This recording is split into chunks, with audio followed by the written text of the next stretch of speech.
Stop sharing. Whenever do you want? Yep. Stop the share.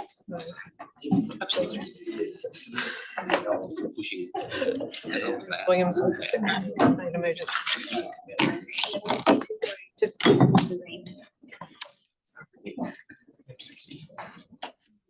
then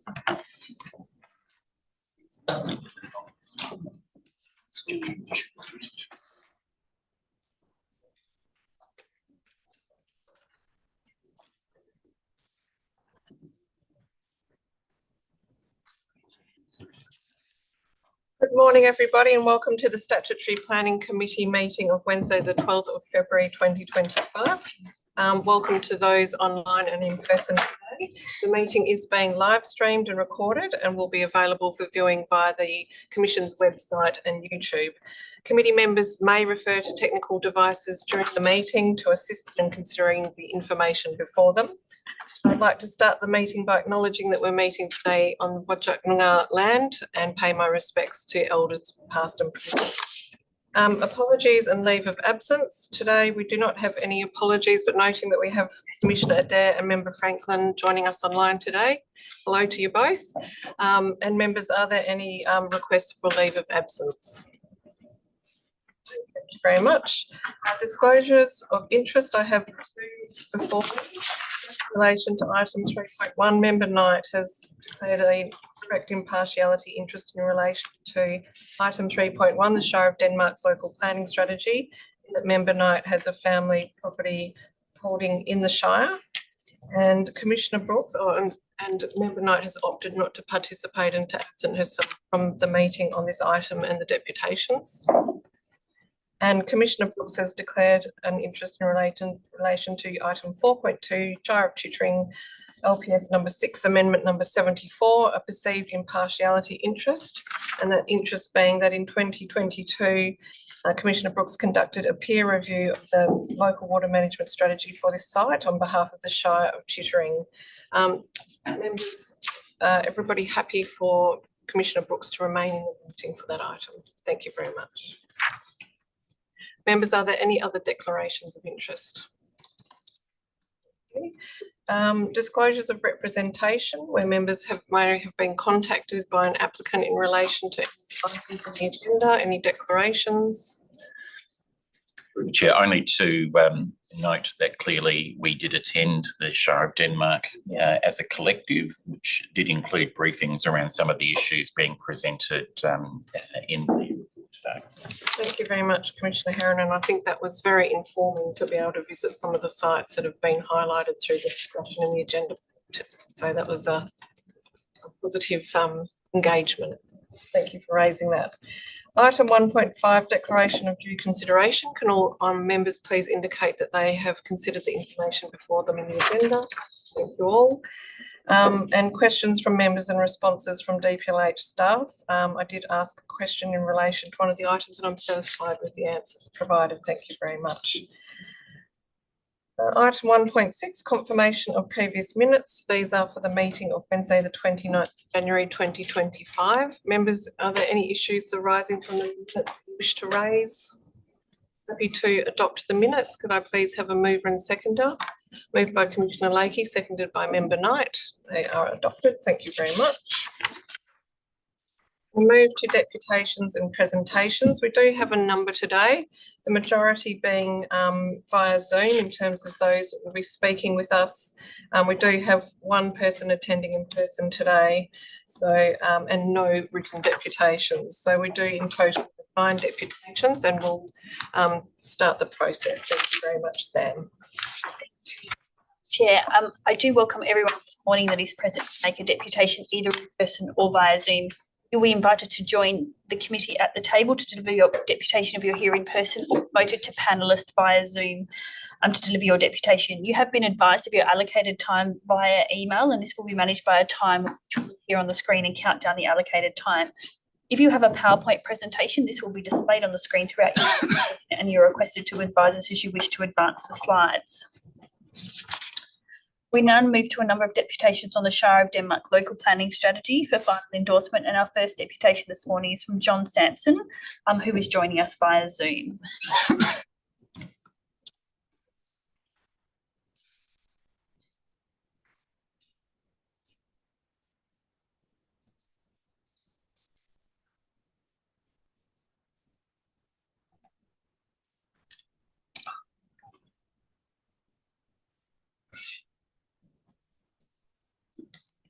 Good morning, John. If you can hear us, can you please turn your video on so we can see you on the screen?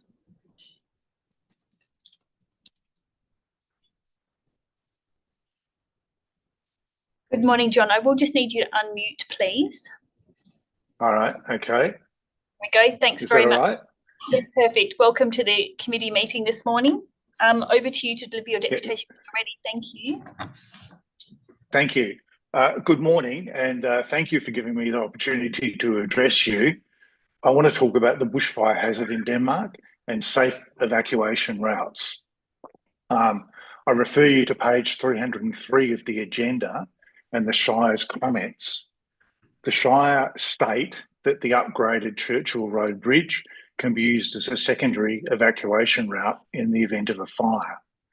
No evidence or studies have been offered in support of the use of Churchill Road as a safe evacuation path. Now, if you turn to page 178 of the agenda, it shows fire hazard assessment mapping for Denmark. And if you can, you zoom into the top left-hand map that shows the Denmark townsite and surrounds. Churchill Road is right at the top of the map in the red extreme fire hazard area. It's 10 kilometres to the north of the town. For your information, the northern area of the Shire is where the greatest fire hazard exists, and historically, the most catastrophic fires have come from.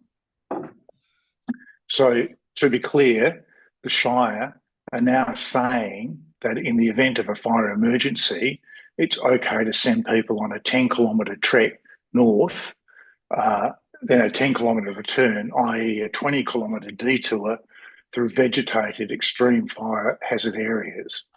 It doesn't matter how much Churchill Road Bridge is upgraded, it will never, ever be in a safe location for fire emergency evacuation. It's a bit like suggesting that in the event of a fire in Midland, that people evacuate via Glen Forest. It just doesn't make any sense. We all remember the Black Saturday fires in Victoria and have seen the recent fires in Los Angeles. Evacuations rarely occur in a progressive and staged manner in accordance with directions. On a hot summer day in the tourist season, with thousands of visitors in town, the very last place that you would want to send them in the event of a fire emergency is to the north in the direction of the greatest hazard. Frankly, it's a recipe for disaster, and I question why you as planning commissioners would want to sign your names to it, especially when the fact of the matter is that a much safer alternative does exist, and that is to retain the East River location in the strategy and remove all references to Churchill Road as a safe fire evacuation point from the document. Thanks again for taking the time to listen, and I'm happy to answer any questions. Hello, John. Emma Cole here, the Chair. Thank you very much for your deputation. We really appreciate that. Members, are there questions today for John? Sorry, through the chair. John, if I may ask, so in terms of what is being asked for is in terms of the commentary within the strategy that relates to the safe exit. Is that correct? In terms of, are there implications from a land use or transport perspective that we need to consider as part of this? Yes. So what's occurring here is the first draft of this document had a traffic expert, so-called expert traffic study to justify the removal of the East River location from the strategy. That that expert document was debunked, and then the Shire came up with a new rationale for not using the East River Road location. So the Shire just want to remove the East River location from the strategy, or the 2011 strategy. But in fact, what they've come up with, Churchill Road, is dangerous, and it shouldn't be in there. Thank you, Nine, and now understand. Thank you, John. Members, are there any other questions? John, thank you. When we come to discuss this with the officers, we can raise this issue for discussion. So thank you for flagging this with us today and appreciate your deputation. Thank you. Yeah, thank you. Thank you very much.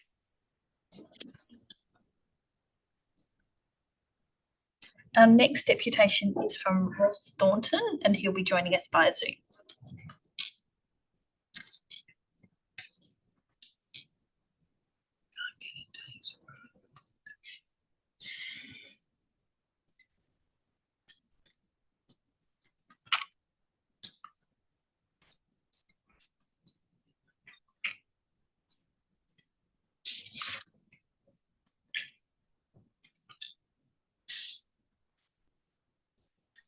Ross, if you can hear us, you will need to accept the promotion to panellist in order to present to the committee this morning.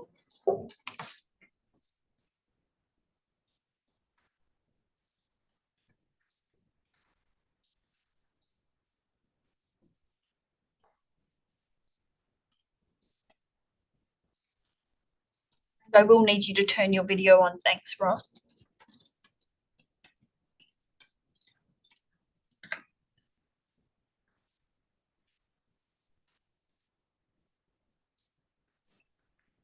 You hearing me now, Sam? I am. Thanks, Ross. Are you able to turn your video on so we can see on the... Yeah, I've got it on, but I don't know. It's not popping up. That's fine. We'll just Can you hear proceed. me? We can, thank you. We'll just proceed with audio only in light of that technical issue. The committee can hear you perfectly fine. So over to you when you're ready. Thanks, Ross. Right, thanks, Sam. Good morning, committee members. I'm addressing you in relation to sections in the strategy which I believe require further attention. A planning strategy provides the long-term planning directions and actions to manage land use change and development of a local government area. A 15-year outlook is considered good practice to allow for the evolution of planning, i.e. we should get it right now. The past planning groundwork was started by the local authority post-2010, not developers, thus providing the framework for the direction of future development. Those decisions in 2010 to 15 were: 1, purchase of land via the LA for a new industrial area, development in conjunction with Land Corp, Education Department, private landowners and the Great Southern Development Commission. The runs are on the board. Fortunately, the amendments proposed by the department will rectify a bad mistake in the advertised strategy, which would have stopped further development, i.e. why expand the general industrial zoning to adjoin a sensitive use. Secondly, the decision by the local authority was the purchase of a sale yard reserve on the corner of South Coast Highway and the Mount Barker Road for future service park, now referred to as service commercial. This was to be a joint development between Land Corp and the LA. Proposed LDP, which would deal with treated effluent and stormwater, would feed to golf club bores and holding ponds used for reticulation approximately 200 metres away. The RAV4 transport route terminates at this junction. It is relatively flat land, water and power available. The site has now been leased to 4 separate industrial uses, which should be in the industrial zone. My question is, why has the strategy removed this site, and what provision has been allowed in the strategy for service commercial land, desperately required for the Denmark community, which is bleeding retail dollars to Denmark? This is a flaw for the future development of Denmark if this is not progressed as per the 2012 strategy. There is no new service commercial in the strategy other than converting the existing light industrial zone, which is fully developed. Another strategic decision post the 2012 strategy was for the LA to purchase the old hospital from the health department turn that into a community resource centre, the balance of the land to be zoned commercial in order to consolidate the central zone. The fire station was to move location, not required in the central core, and a future supermarket and shops would then be part of the central core. Amazingly, the advertised strategy stated a further supermarket was not required in Denmark for 15 years. The submission on behalf of Metcash clearly shows the dollar bleed to Albany for supermarket shopping. Coles and Woolies don't do a 7-day delivery to Denmark because they are good corporate citizens. Committee, I believe the strategy should be concentrating on developing the commercial core, i.e. developing the old hospital site. Unfortunately, it concentrates on the Hardy Street site. My view is the Hardy Street site will not be developed. The site is a legacy sale of the land with a new commercial zoning in order to fund new Shire offices. It has issues with an 8-metre cross floor, Hardy Street width, semi-trailer delivery, aged care adjoining, slip lanes for access, a 10,000 square metre limited site and long-term lease on the present site.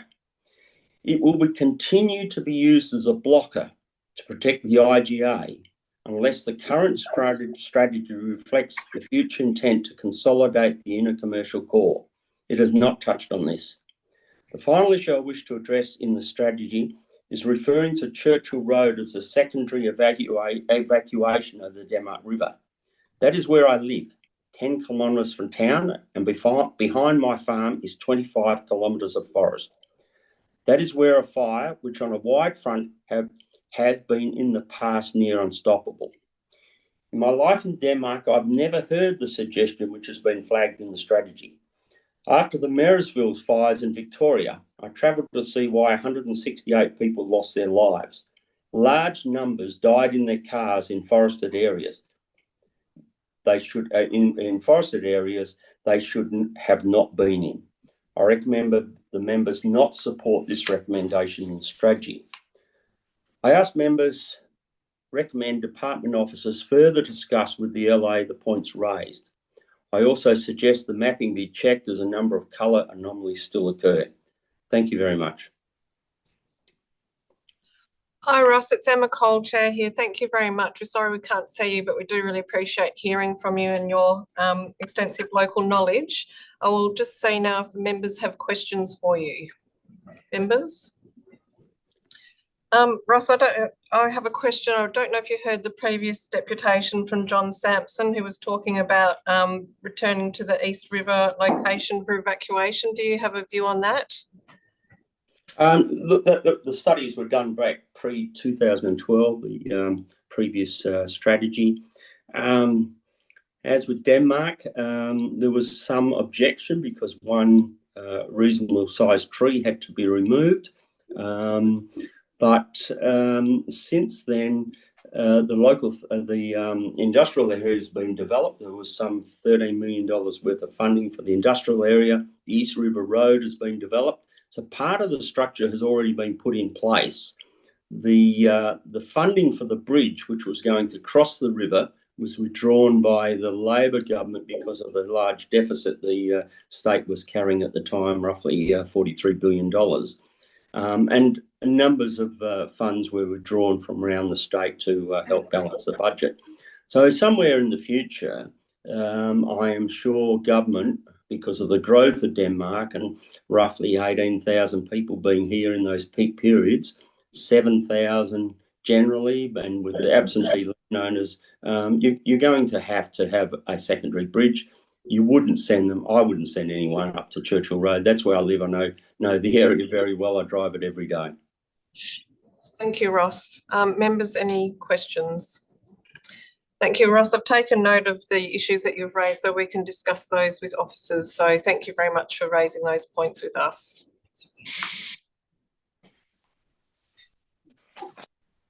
Next deputation on the same item is from Steve Allarding and John Williamson, who are both joining us via Zoom this morning.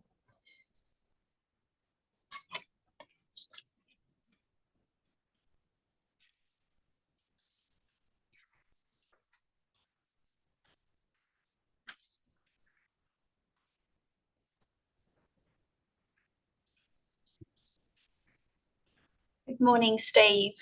Good morning, everyone. Just waiting for John to join us. John, if you can hear me, if you do have the capability, could you please turn your video on so we can see you? Here we go. Thanks very much, John, and welcome to you both to the Statutory Planning Committee meeting this morning. Over to you when you're ready. Thank you.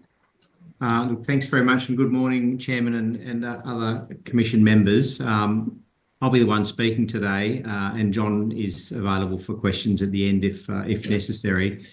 We're speaking for Heidelberg Materials, who you might recognise more from their old name, which is Hanson Construction Materials. They've now changed names. They operate the long-standing concrete batching plant that's located within the Denmark light industrial area. And we wanted to outline our reasoning for why we disagree with the assessment by the department officers as it applies to the plant, because we think it's failed to take into account properly the regional significance and function of that plant. There's currently 2 batching plants in Denmark, but only the Heidelberg plant delivers high specification concrete and concrete at significant quantities. And the reason that's important is because high specification concrete is essential to accommodate the development, particularly of infrastructure, particularly state government infrastructure. And this includes organisations or departments like the Main Roads, the Water Corporation, who require concrete to be delivered to a particular standard to ensure that it meets the structural integrity of their particular infrastructure assets. In my written deputation, we've identified a number of high specification concrete examples that have been provided over recent years, including bridge works, roads and other works. I just invite you to have a look at that without me having to go through them. But I think in general terms, as I know some of the committee members will be aware, high specification concrete has been subject to some deliberation. And I think it's fair to say it's been recognised by the state as a matter of state or regional importance in a number of areas, because it is important that we have high specification concrete and concrete at high volumes to in the delivery of key infrastructure assets. So things like the state infrastructure strategy is one. There's been a dedicated working group set up through the department to identify the importance of it in terms of delivering those key infrastructure assets. And whilst we do acknowledge that the plant could potentially operate under non-conforming use rights, it's not desirable. And the difficulty with those sorts of approaches is that it discourages investment into the facility. If the plant discontinues for a period of time or is affected by fire, then the non-conforming use rights are extinguished. And the fact is that it will not be replaced here or will not be relocated as the Shire has suggested, because it's just not viable for the market down there. The market's not that big to justify the construction of a new facility. It just won't happen. So the state risks the loss of another key infrastructure asset that will affect both the state and local interests. And we've got to stop losing key infrastructure assets in favour of residential and other lower order activities, because it's much harder to replace them. It'll cost more, it'll result in less sustainable outcomes, and it'll also result in reduced competition. And the closest one at the moment is over 45 minutes away in Albany. So it makes the delivery of high specification concrete potentially unviable for works in and around the Shire, or be significantly more costly with increased travel times, more trucks, reduced sustainability, etc. So if the state is of the view that it acknowledges the importance of the delivery of concrete for these sorts of infrastructure outcomes, we ask that you disagree with the officer's recommendation and provide some sort of acknowledgement in the strategy that will allow for the plant to be identified, so that when the scheme does get amended, it'll enable consideration to be incorporated as part of the scheme. And we've provided some words to that effect, and I will just invite you to have a look at those, and we're happy to answer any questions regarding that if you would like. So thank you for your time, and John and I are happy to answer any questions you might have. Steve, thank you very much. Emma Cole, Chair here. Appreciate your deputation and for you joining us today. The form of words that you referred to, have you provided that through to Commission support? It was included within our deputation Sorry, my apologies. Yep, thank you very much. Members' questions. Member Moore. Hi, Steve. Member Moore here. I just had one question. I know what you're concerned about is operating under a non-conforming use. Would you have the same concerns about an additional use? Okay. No concerns whatsoever with additional use. We'd be quite comfortable with that. But your point is that you think it needs to be identified in the strategy in order for that to be comfortable that may be identified later. It does. I think, the constraint we always find as planners when we go to the council and the scheme's being done is that the first thing they'll refer back to is what does the strategy say? And so having some inference, the detail doesn't necessarily need to be spelt out in the strategy as to what zone it should be. I think what it's doing is it's trying to provide some recognition that it's an important asset. And, from my perspective, I don't care what the zone is. I think it's just providing some certainty about the use is a conforming activity. It makes sense to me that it remains as an additional use zone rather than trying to provide a separate industrial zone over that portion or other portions. It just makes sense because it's a legacy asset, but it's an important asset. And I'm comfortable with whatever methodology the Commission wish to incorporate, but it does make sense to use an additional use zone. So appreciate that question. Thank you. Members, any other questions? Go ahead. Steve, the concrete batching plant capable of the high spec concrete you mentioned in Albany, who operates that one? Is it the same with the HMA as well? I don't think it is. I think I'm not 100% sure of that, but I think it's Wholesome because I think we did that one some time ago. Yeah, but I'd have to take that question on notice, unfortunately. Commissioner Herron? Through the chair, Steve, in terms of off-site impacts of this, so if for instance, we were to look at the additional use site or the additional use classification, in your understanding, would that have implications for adjoining properties? No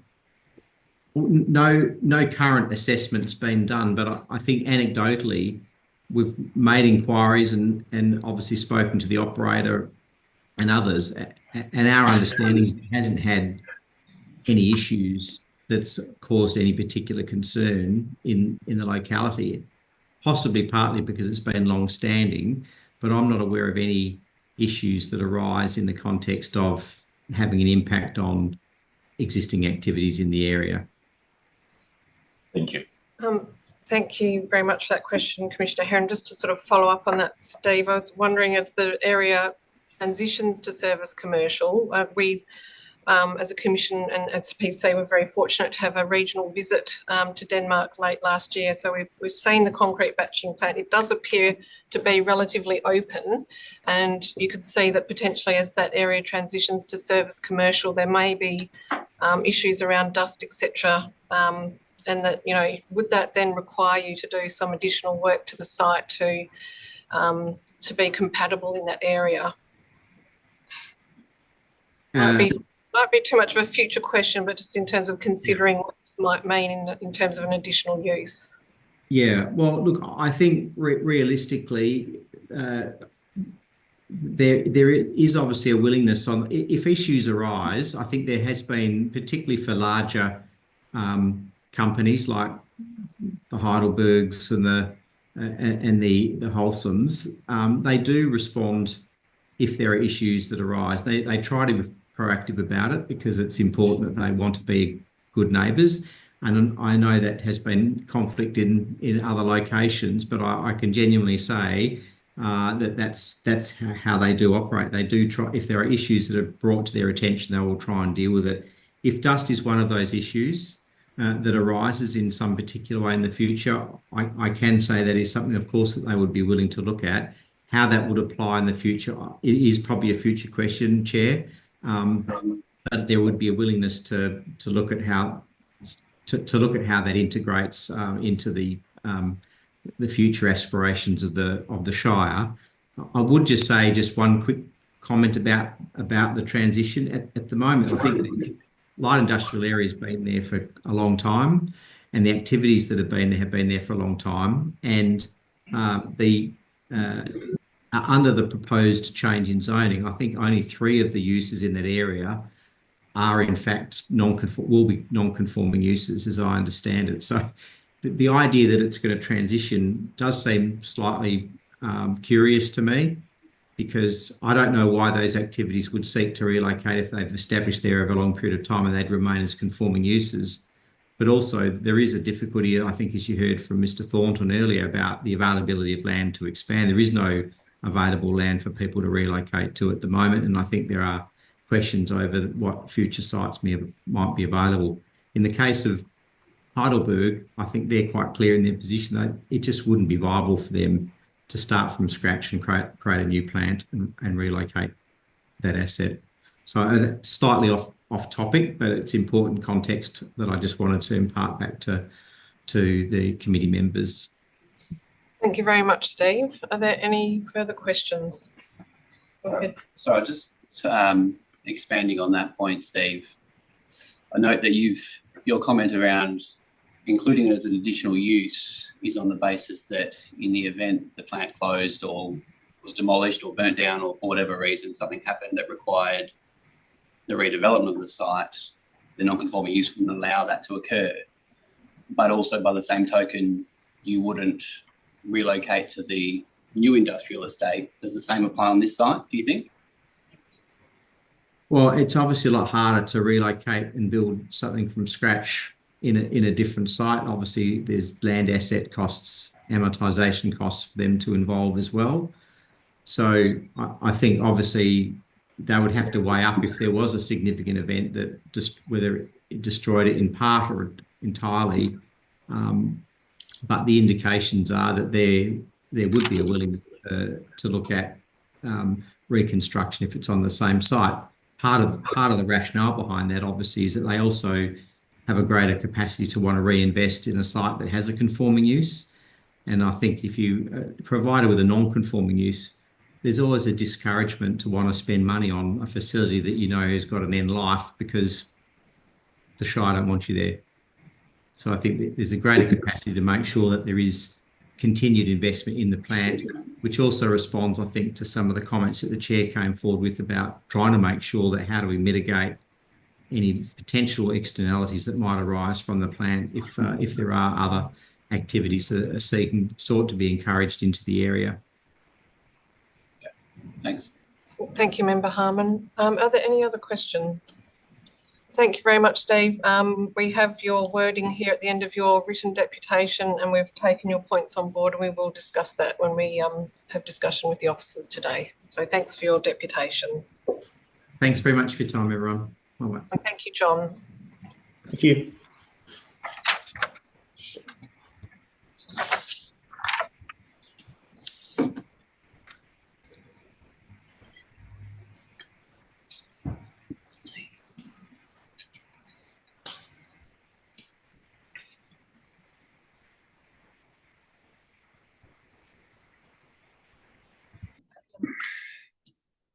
Our next deputation today is on the same matter. Nathan Stewart from Rogue Group, Rob Moran from Metcash, and Greg Davis from Tactics 4. And Nathan, Rob and Greg will be joining us via Zoom. Thank you, Sam.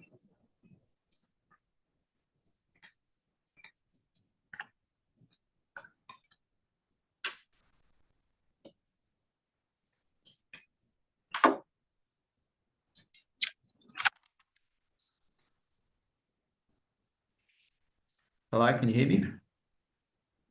Good morning, Nathan. Yes, we can hear you. We're just waiting on Rob and Greg to also join us. No worries.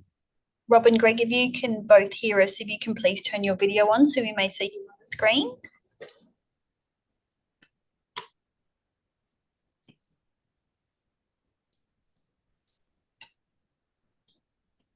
Nathan, will you be leading the deputation this morning? I'll be doing part of it, and then Greg Davis would be doing a part as well.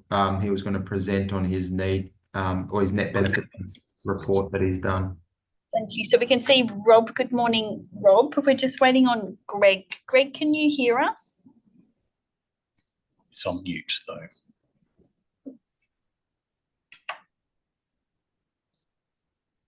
Greg is connected. I can see him, but he's not coming through. Oh, there we go. We've got some unmuting from Greg. Greg, can you hear us? Yes, I can. Thank you. Greg, we can't see you on the screen, but we can proceed with just audio only. Nathan has advised that he'll be starting off and then you'll be also contributing to the deputation this morning. So over to you all when you're ready. Thank you. Thank you. Good morning, Chairperson and Commission members. My name's Nathan from Row Group, acting for the landowner of Lot 50 South Coast Highway in Denmark. With me today is Rob Moran from Metcash, representative of the landowner. Our client has intentions to develop a retail development at the site, including a supermarket and specialty tenancies. Also attending is Greg Davis from Tactics 4, who will present on the findings of his net benefit test, which has been prepared in support of a development application that's to be lodged with the Shire in the coming days. We think there's a small error in the final draft of the Shire of Denmark local planning strategy. As noted in my deputation, the strategies and actions on page 469 of the agenda implies that retail development on Lot 50 may be supported by a needs assessment and net benefit test to inform an appropriate number or limitation on specialty tenancies. However, on the preceding page on 468, the strategy recommends against the inclusion of any specialty tenancies. This inconsistency suggests that the specialty tenancies might be possible at Lot 50, subject to the retail assessment. We request that the paragraph on page 468 is removed or amended. We've liaised with the Shire staff and the Department of Planning staff regarding this, and they've suggested that there's no objections to this. In addition, I've been advised by our client that a supermarket development at Lot 50 that doesn't include specialty retail would not be feasible. Therefore, it's important that the draft strategy is approved with our requested change. Just to note, in response to one of the previous submitters, Mr. Thornton, in relation to the ownership of this land by Metcash, the intent, as outlined in our written submission when we first did our submissions in the public advertising period, the intent is that the existing supermarket within the town centre would relocate to this site because there's just no opportunities to expand the supermarket in its current location. And that's what resulted in Metcash purchasing this land at Lot 50 from the Shire of Denmark in the first place. And it has always been the intention to relocate rather than add in or prevent another supermarket from being in the town. So I'll pass you over to Greg Davis to discuss his findings of his report. Thanks. Thanks, Nathan. Tactics 4 completed a net benefit test for the proposed development application to introduce a supermarket on Lot 50 in Denmark Town Centre. It was completed in accordance with the provisions of the draft local planning strategy. Our investigations revealed that Denmark residents and visitors are still relying on trips to supermarket-based centres in Albany to access their convenience-based goods. The current IJ in Denmark is not able to stem that escape expenditure to Albany. The proposal effectively replaces the current IJ in Denmark. The relatively small net increase of 850 square metres in supermarket floor space in Denmark will be sufficient to change consumer behaviour and make Denmark a more self-contained town. The proposal will have no detrimental economic impact on centres in Albany. The proposal, or reducing up to 150 person trips per day for the 110 kilometre round trip between Denmark and Albany, has the potential to save up to 6.25 million vehicle kilometres per annum. The proposal has the potential to create an additional 60 full-time equivalent retail jobs, importantly, mainly in the youth, immobile, part-time and second income earning employment sectors. Reducing unnecessary supermarket trips to Albany will also result in more specialty shop spending being retained in Denmark, meaning that the proposal provides for greater opportunities for all retailers in the Denmark Town Centre. The limited number of specialty shops necessary to support the proposal is therefore not likely to significantly impact the Denmark Town Centre. The proposal satisfies the objectives and outcomes established by SPP 4.2 and the draft local planning strategy, and the findings support endorsement of the draft local planning strategy, subject to the minor modification mentioned earlier by Nathan. I'm available to answer any questions. Thank you. Thank you very much for your deputation. Much appreciated. Emma Cole, chairperson here. I now will ask members if they have any questions. Member Harmon. Greg, in terms of the specialties that are possibly going to relocate with the expanded IGA, how many, and you might be guessing here, but how many do you reckon there would be out there? And would, further to that, would one of those be a liquor store or Metcash's version of a liquor store, I assume? Yep, I can answer the first part of that question, and maybe Rob might answer the second. But so I think the current DA is for seven specialty shops, and I would expect that up to 5 of those would be retail based, allowing that, you know, for things like real estate agents and the like that are not actively considered to be retail spaces. In regard to the liquor store, I'm not aware of the tenancy types planned in that location at this point. Yeah, thanks, Rob? Greg. Yes, certainly from a Metcash perspective, we would certainly be applying for a liquor licence for a small celebrations store adjacent to the supermarket, which would certainly take one of the specialty shops. Thank you very much. Any other questions, members? Commissioner Herron. Thank you. Through the chair, and this is probably directed to you, Nathan. Obviously, understanding the fact and fully accepting from a volume and quantum perspective, but obviously the move of centre of gravity also has a spatial impact on the town centre. Have urban design and other considerations, you know, how do you think that the urban design and feel of the town centre would be impacted, and how would you look to ameliorate that? Yeah, thanks for the question. So I think that'll be fleshed out as part of the development application process, which will commence shortly. In terms of its potential impact, I think there's a lack of options to expand within the current town centre because of heritage, because of land ownership, the fragmentation of the centre. So it is going to be difficult to replicate that at lot 50. But I think that'll all get fleshed out as part of the DA process.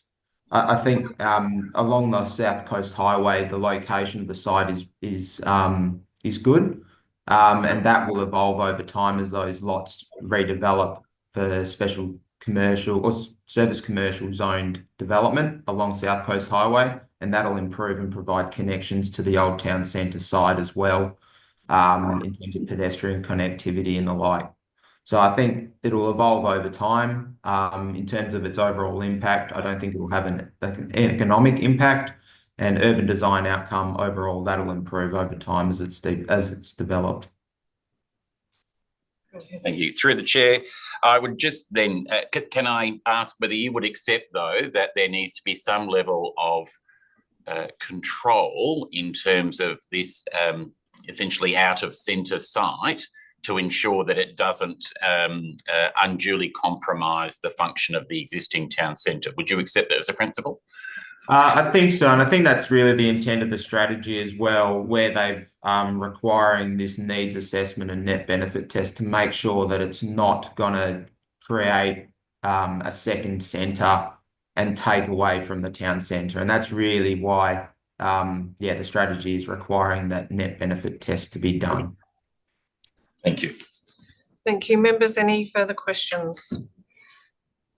Thank you very much. We appreciate your deputation. Thank you for joining us. Thank you. Thank you. Our next deputation is from Trina Hidesay. Trina unfortunately doesn't have Zoom, so she is joining us via mobile phone this morning. So I'll just get Trina on the line. Thank you, Sam.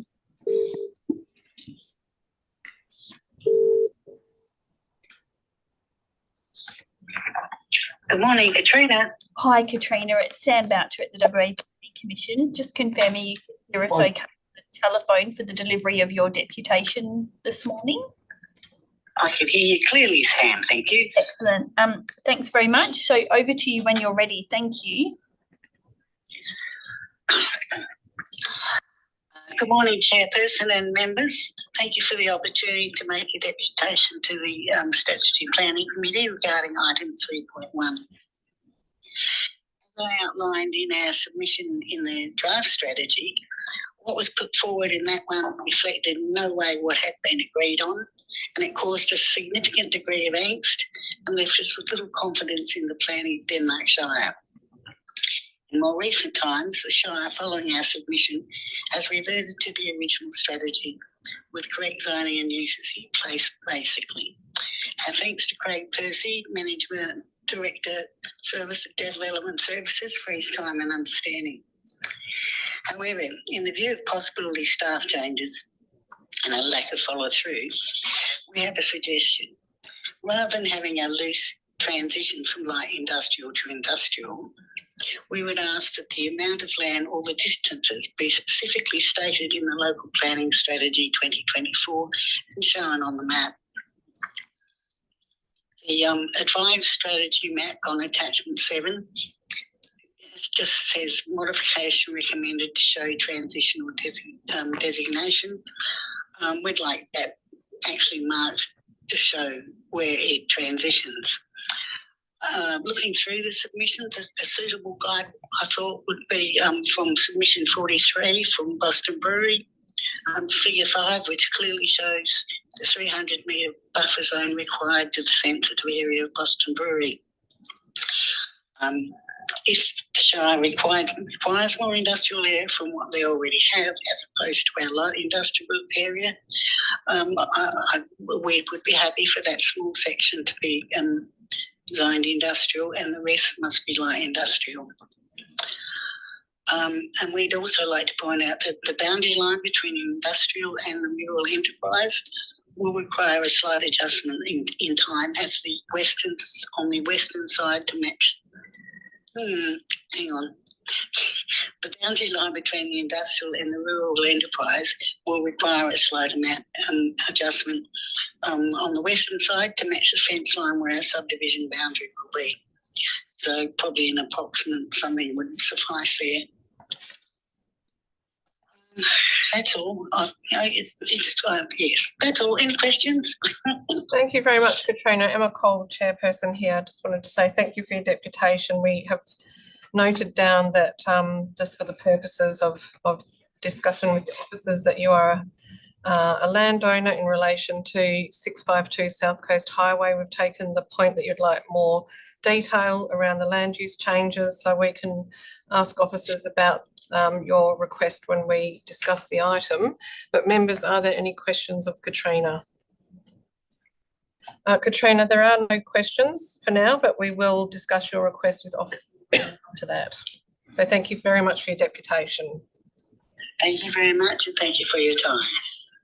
Thank you. Bye-bye. Bye-bye. The next deputation on the same item is from the Shire of Denmark. And we've got Craig Perth, David King, Emmett Blackwell and Kingsley Gibson joining us this morning.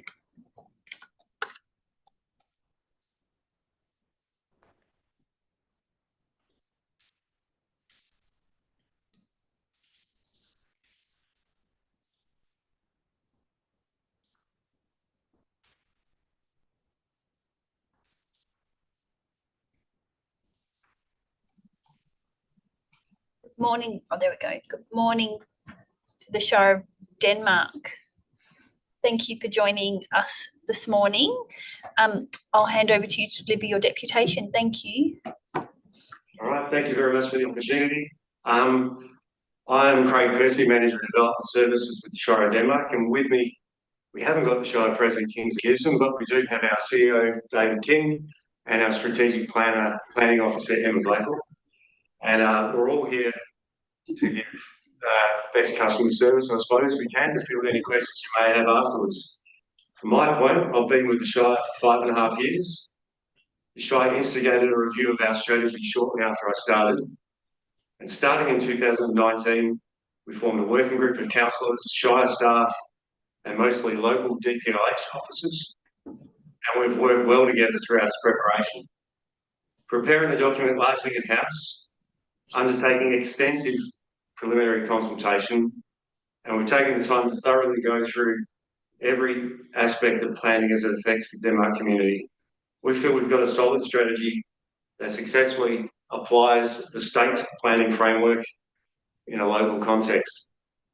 The department staff have value added to the strategy, and we're very appreciative of the open and helpful attitude in the preparation of the document and being able to talk through issues that arose during the public advertising process.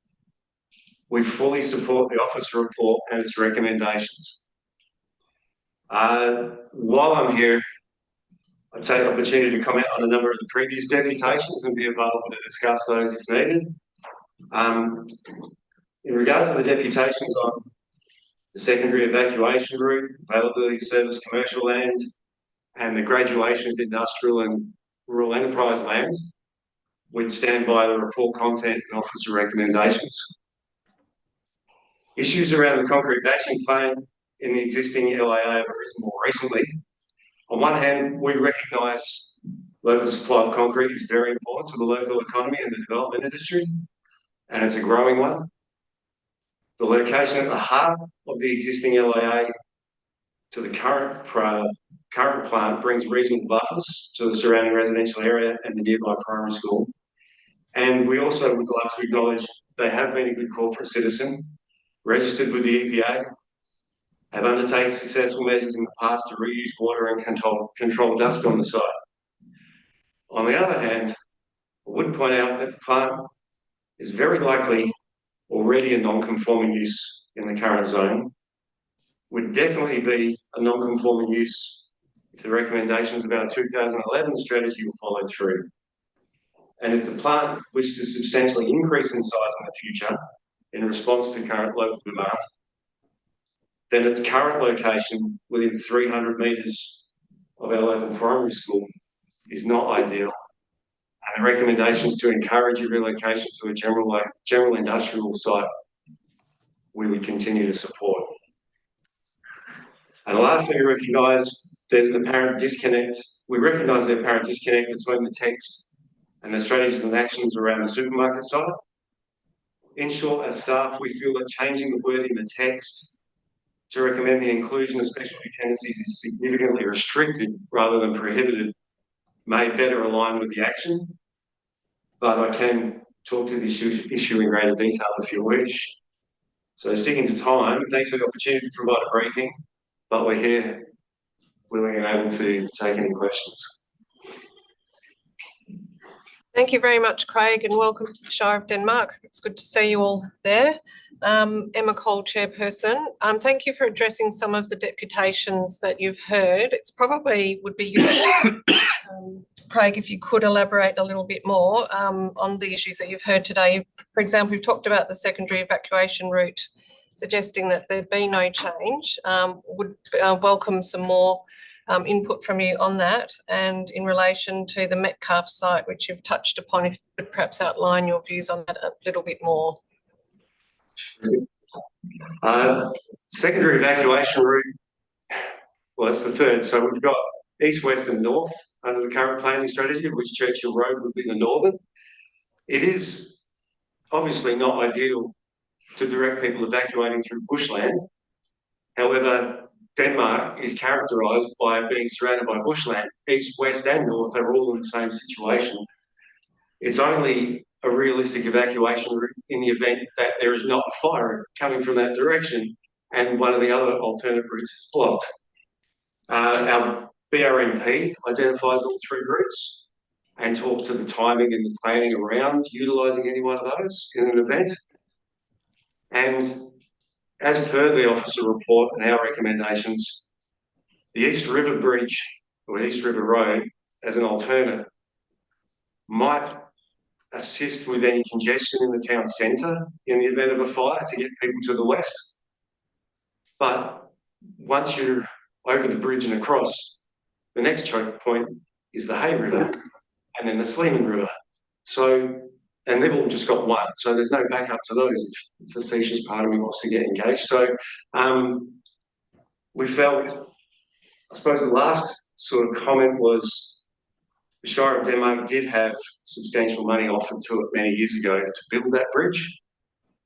And the claim that it was the Labor government withdrawing the funds I've been on the South Coast for 30 years or so in the planning industry and planning local government, and certainly was represented that money was taken away at the time because the local government couldn't agree to spend the money and build the bridge. So even if it was included back in the strategy, the realistic chances of that being constructed we would question. So we felt we would roll with our BRMP recommendations. Thank you, Craig. So if I could add to that, David CEO, in regards to the bridge, there was an enormous community opposition to the construction of the bridge in that location, and that was the reason that the councillors ended up not proceeding with that project and the money going back.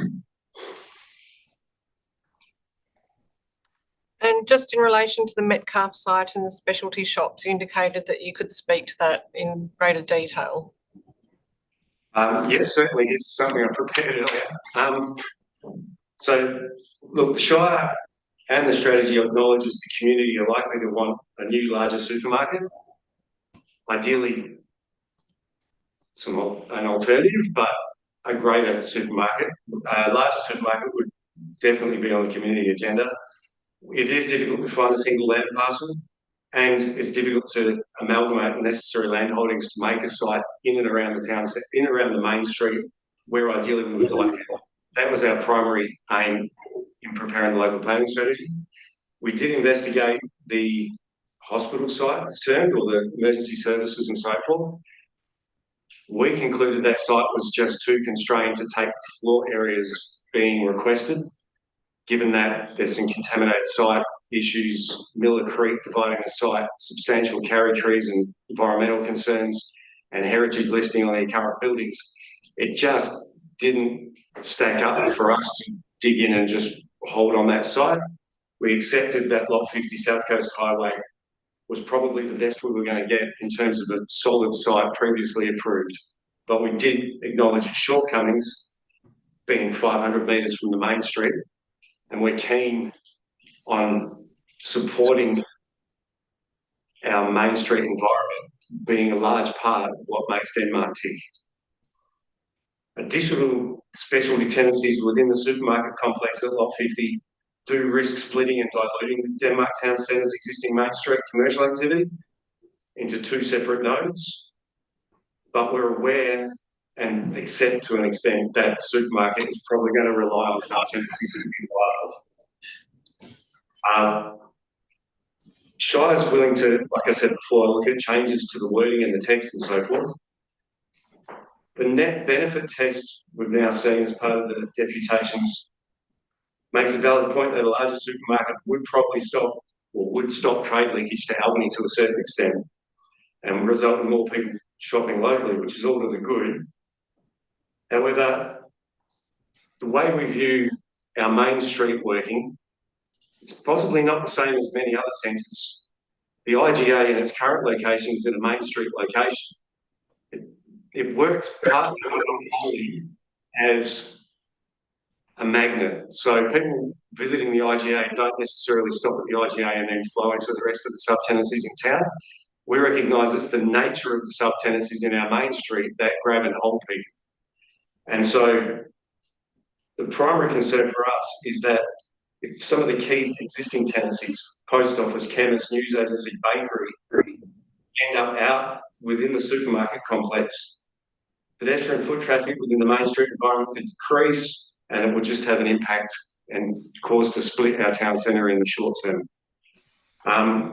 But we feel like the planning framework would be unable to control the types of uses that end up in these small specialty tenancies, because they'd all be labelled as shop, leaving us with the only planning tool we're aware of to address this issue being limiting the number of sub-tenancies. That's noted, Craig. Thank you very much. I will now pass to members to see if they have any questions. Commissioner Lakey. Thank you, Chair. Just coming back to the bushfire matter, I just want to know what DFAS's perspective, presumably they've obviously reviewed this. I wonder if you could outline what their thoughts are on the additional, or the use of Churchill Road. Deacon's didn't comment on the matter at all in their submission, to the best of my knowledge. Which, if it was a significant problem, we imagine would have featured in their submission. Thank you. Members, any other questions? Go ahead, Yeah, Commissioner Herring. through the chair, the item that was raised in relation to 652 on the South Coast Highway, the additional clarification. Could I get your views on that? I mean, I understand the current proposition, and I think I understand what's being asked. I know that there is support for it being acknowledged. How do you consider, or do you share any concerns about the clarity of the current proposition? Thank you. I believe the officer report recommends, or the Shire resolution in any case, recommended acknowledging and probably implementing figure 5 from Paul Bashall's submission that looked at general industry to the north, graduating to light industry through a rural enterprise zone at the south. Largely reflects the current zoning that was put in place previously with Development WA's assistance, but adds that graduation of the light industrial into it. So we'd be broadly supportive as a local government of that approach. Thank you. Members, any questions remaining?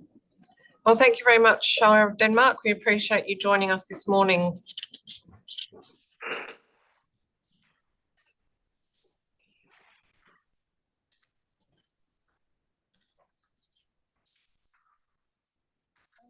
Deputation is on item 3.2 on the committee's agenda this morning, which is standard structure plan at lot 100 Brockman Highway, Carradale, and we are being joined by Matt Slope from the Shire of Augusta Margaret River via Zoom.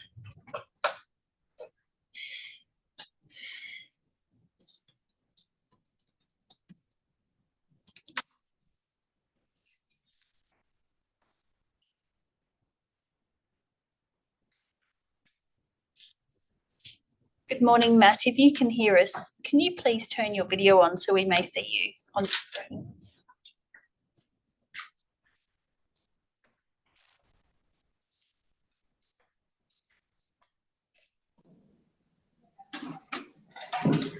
Can you guys hear me okay now? Thanks very much, Matt, and welcome to the Statutory Planning Committee meeting this morning. Over to you to deliver your deputation when you're ready. Thank you. Okay, thank you very much. Good morning, Chair and Committee. Nick Logan gives his apologies this morning. He's had to go off for another meeting. So my name is Matt Slocum. I'm the Acting Manager of the Planning Services team for the Shire of Augusta Margaret River. I'm just speaking against officer recommendation on lot 100 Brockman Highway in Carradale. The report on this matter states that the proposal is fully consistent with the Shire's local planning strategy, which I feel misrepresents how our strategy applies to this particular site. The site is designated as a long-term urban growth area, and the strategy states that land with this classification isn't required over the 15-year term of our local planning strategy based on the highest possible population projections, which are above the projections which were provided in WA tomorrow. The strategy also requires investigations into a departure from the Carradale settlement strategy, which hasn't been undertaken so far.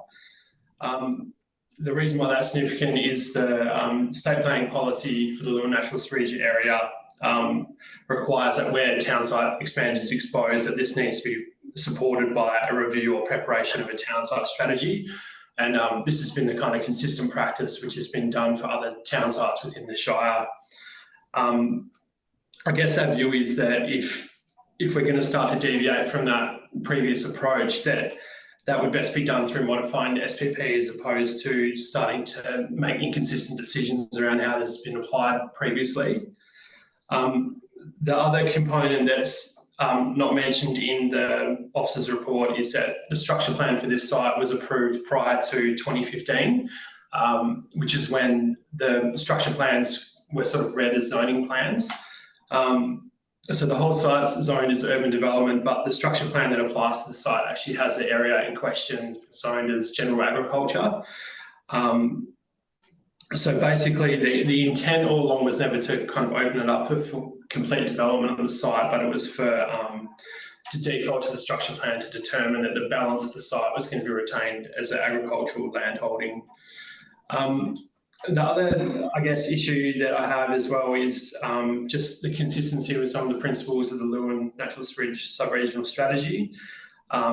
One of the guiding principles of that document is to focus development into the larger settlements to support existing facilities, infrastructure, and sort of minimise low density urban sprawl and environmental impacts of new development. We just sort of see the continued expansion of these disparate settlements being at odds with that principle and just continues to reinforce reliance on private vehicle use. And I guess summing up, we sort of see it as being that one of the key sort of reform initiatives of the state is to have a strategically led planning system. We just don't feel that a decision to approve it should be made in this case because it's possible because of a kind of anomaly of previous changes to legislation.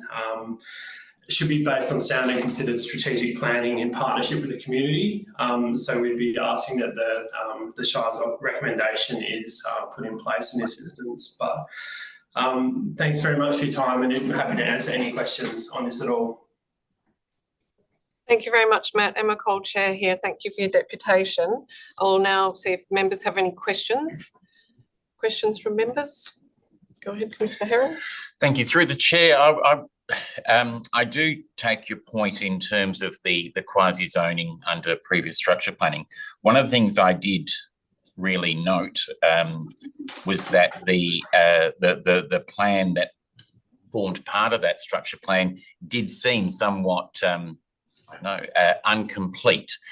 Was there changes made during that previous structure planning process or during that structure plan consideration which resulted in that outcome? And was there any particular reason why it was going to agricultural as opposed to open space? I'm just mindful that that remaining portion is not of a scale or nature that you could really imagine it being truly agricultural. Yeah, I'm not too sure in terms of the motivation. I think primarily on the existing structure plan was to put in place a bit of a buffer to the adjoining agricultural properties. There's currently a number of working farms surrounding the property, so I think the intent there was to basically create that separation to reduce risks of land use conflict and stuff like that. The other thing as well was previously that portion of the site was a timber plantation. So I think back then it sort of recognised the extent of that plantation. That's since been cleared and harvested, so that's no longer there. So I think that's sort of the rationale behind that previous boundary. Thank you for that clarification. Any other questions for Matt, members? There are no other questions, Matt, so thank you very much for your deputation today. Thank you. Cheers.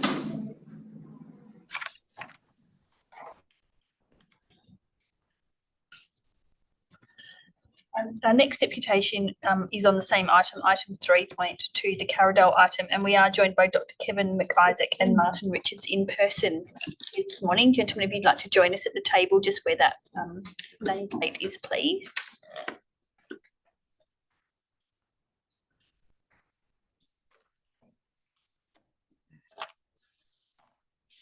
When you're ready. Good morning. Madam Chairperson, Commissioners, members. I am Kevin McIsaac, landowner and developer of Lot 100 Rockman Highway, Carradale, and I'm supported by my town planner, Martin Richards. Thank you for the opportunity to speak to this proposal to amend the approved structure plan by expanding an existing residential development area by approximately 85 lots. You'll be well aware of the cost of housing crisis in WA. What you may not be aware of is in Margaret River region, properties now sell in less than 12 days on market. Pretty much property is opened, contract is signed, and property is gone. That's how short the supply is. The average house price is now predicted to exceed $1 million in the next 12 months. A key driver of this crisis is the cost of land, which has doubled in the last 3 years due to a lack of supply in this area. This proposal before you is well positioned to help address supply, as is an extension of an existing and proven land development that is ready for immediate execution. As soon as the modified structure plan is approved, we will submit a subdivision application, and our goal is to release land by the end of April, commencing construction in October to help ease the burden on land supply. We fully support the officer's recommendation and embrace the 4 proposed modifications to increase the buffers in the adjoining rural land, create a visual impact assessment for the Bustle and Brockman Highway, come up with an infrastructure contribution agreement with the Shire, and to update the technical appendices. In summary, I commend the officer's report to you with a recommendation for approval subject to modifications, and we stand ready to immediately invest in developing this project, to release land and to begin construction in the next few months. I thank you for your consideration, and we are available for any questions. Thank you very much, Kevin. That was a very concise presentation. Appreciated at this stage. Members, are there any questions? Commissioner Lakey. Through the chair, just a quick one. It's planning context. Obviously, you heard the Shire there commenting that it doesn't follow the local planning strategy. I wonder if you could comment on that. I think the issue with the planning strategy from the Shire's point of view is purely timing. It's identified in the local planning strategy as K3, and the approximate lot yield is 85 lots. There are 2 triggers in the local planning strategy for K3 to go ahead to the next stage of planning. Stretch main, which is the near completion of K2, which is the Hamlin Grove as it is now, which is completely sold out and finished. And the other one was the compliance, or an explanation as to a reason to depart from the Carradale Hamlet settlement strategy, which is probably 15 years old now, and as the report says, the planner's report says, is superseded by, in effect, both strategy in the event anyway. So as far as we're concerned and the department plans are concerned, triggers have been satisfied, and is fully compliant with the local planning strategy. Thank you. Is there any other questions? Thank you very much for your deputation. Appreciate it.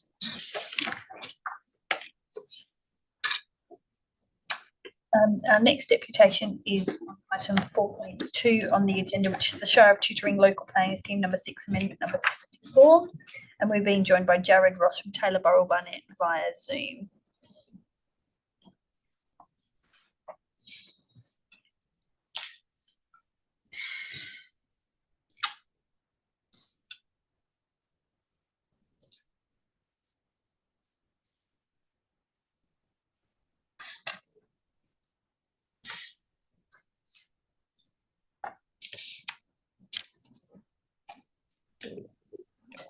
Good morning, Jared, and welcome to the Statutory Planning Committee meeting this morning. May I ask who's joining you there? Or we've just lost their vision, so that's fine. Can you see me? And thanks very much, Jared. Josh Dallimore is with me. We also had Sam Butler and Tom Carmody from Tomahawk Property as the development managers on the line. I know they had to attend a site meeting at 11:30, so I'm not sure if they're still there. Sorry, we don't have a Sam Butler. Who was the other person you mentioned, sorry? Tom Carmody. No, so neither of them are sitting in our participant window. Yeah. That's fine. I was going to do the presentation. They were just going to assist in answering any questions. So I will do my best. Thanks, Jared. Over to you when you're ready. Thank you. Thank you. I do have some slides as well. Are they being put up? Oh, sorry, my apologies. We will bring those up on the screen for you. Yeah.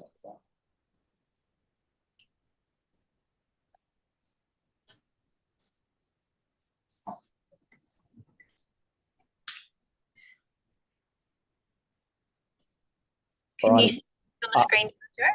I can, yes. I'll just let you know when I need the slide changed. Thank you very much. All right. So, thank you, Chair. Thank you, committee members. As I said, my name is Jared Ross. I'm a principal with Taylor Burrell Barnett. I'm here representing the proponent for Amendment 74 to the Shire of Chittering's Local Planning Scheme 6.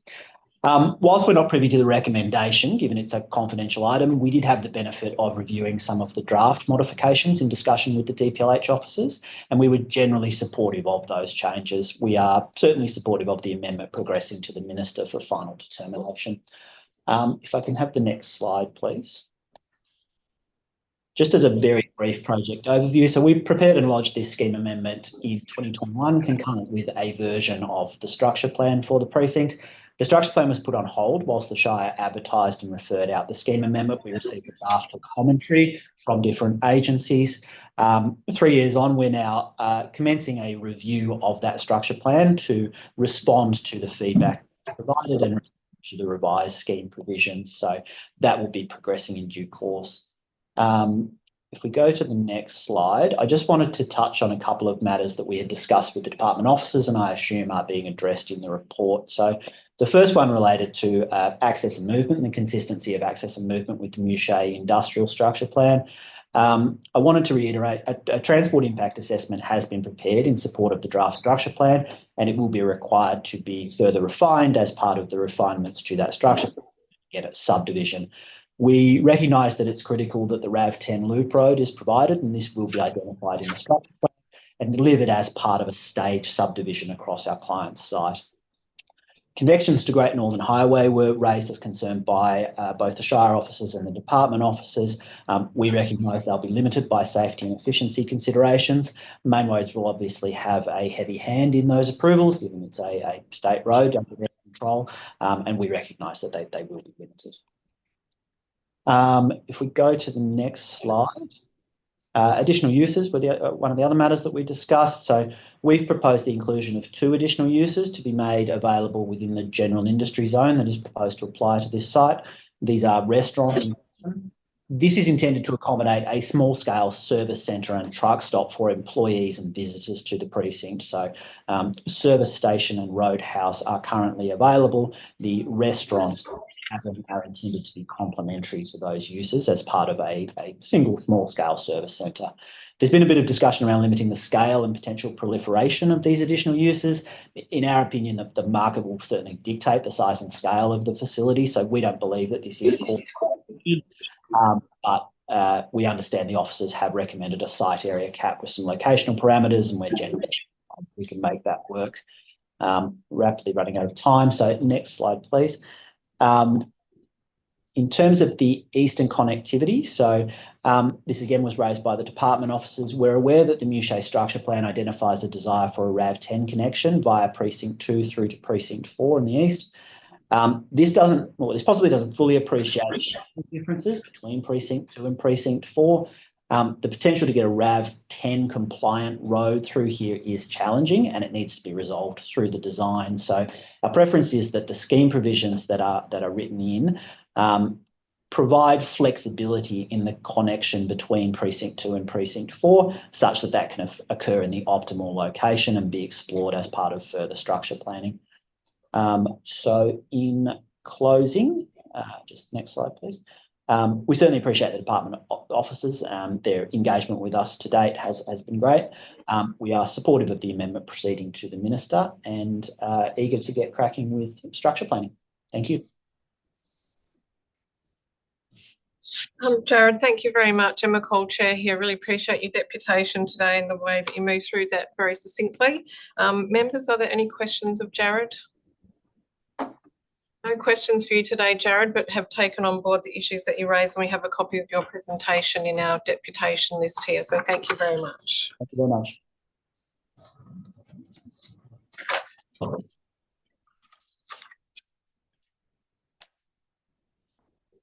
Members, that has been quite a session of deputations. Would you like to have a small break before we continue? Okay, 5-minute break. Thank you.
Thank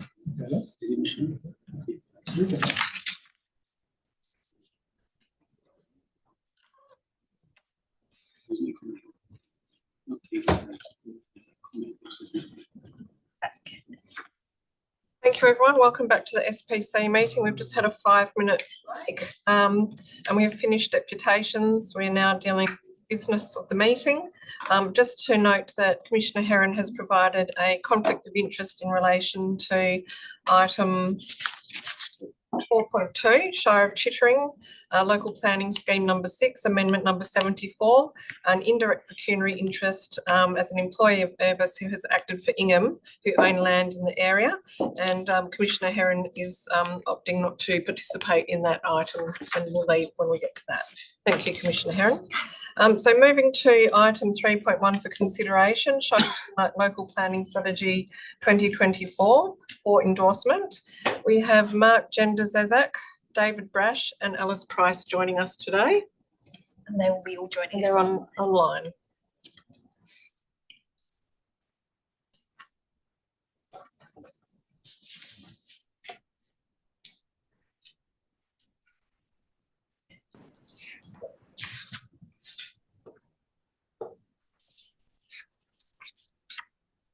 Good morning, David. Good morning, committee. Mark and Alice, if you can hear us, can you please turn your video on so the committee may see you?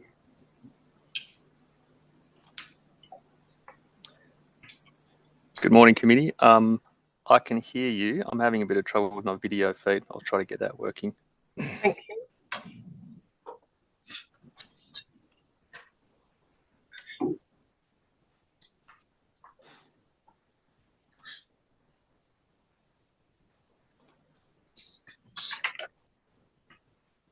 Good morning, Mark.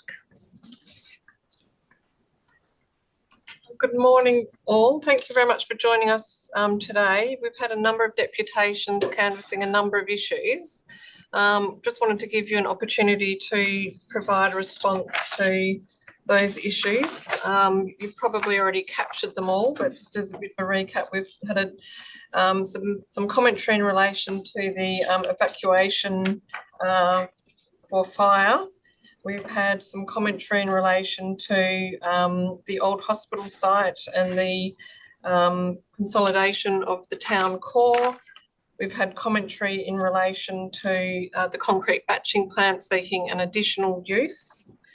We've had commentary in relation to Katrina Hithasay, who is a landowner at 652 South Coast Highway in relation to the extent of land transitioning in land use and capturing that in more detail. And we've had some responses from the Shire of Denmark in relation to those issues. So keen to hear your views on those matters that have been raised through deputation. Okay, thank you, Chair. Look, I think for the purpose of the benefit of the committee members, there's quite a lot of material that's been presented. Some of that material is new material, and some of it raises issues that have been addressed in the local planning strategy or addressed previously at the briefing. I think it's probably best if we work through submission by submission, if we could, if that's acceptable. And the first submission from John Sampson dealt with the bushfire risk for the settlement of Denmark generally, but also talked about Churchill Road as being inadequate as a secondary access. Now, there is a bit of background to this, and the Shire touched on it. The Shire has looked at various options for emergency evacuation in and through the areas around the Denmark town site. The planning strategy also includes specifically as one of the actions and strategies that the local government supports and advocates for improvements to the local and regional road network that improves accessibility during emergency bushfire incidents. So I just point that out. I'd like to ask if Mark J could respond specifically to some of the background about the suitability or the unsuitability or condition of Churchill Road as a crossing into and out of Denmark in emergencies, if I could, through the chair. Thank you, David. Go ahead, Mark. Thank you, Chair. Yes, so there is a bit of background to this issue. you may be aware that in the current 2011 strategy, there's an action to look at an alternative access across Denmark River in the vicinity of East River Road and Riverbend Lane, which Mr. Sampson's deputation touched on, as well as Mr. Thornton's. That option is not being recommended to be carried through into the current strategy. It was quite thoroughly investigated and examined circa 2017-18, as mentioned by the Shire.